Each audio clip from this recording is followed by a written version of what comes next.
Some of you have been experiencing issues with the match and move transition since the rollout of the new timeline interface. If your transition isn't connecting, or you experience a fading effect during the transition, then watch the following to fix this. As you can see, all elements now activate their own track on the timeline. This was something you could do before by using the Show Element Timing function.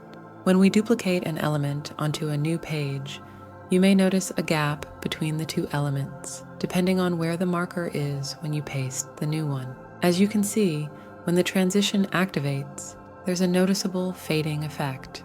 This happens because the elements are not fully connected throughout the transition. A simple fix is to connect the elements together to eliminate the gap. This appears to solve the problem, but as you'll see when we export the animation, the fading effect is still present during the transition. To properly fix this issue, you need to ensure that the elements actually cross over each other throughout the transition. This is how they used to work prior to the latest UI improvements.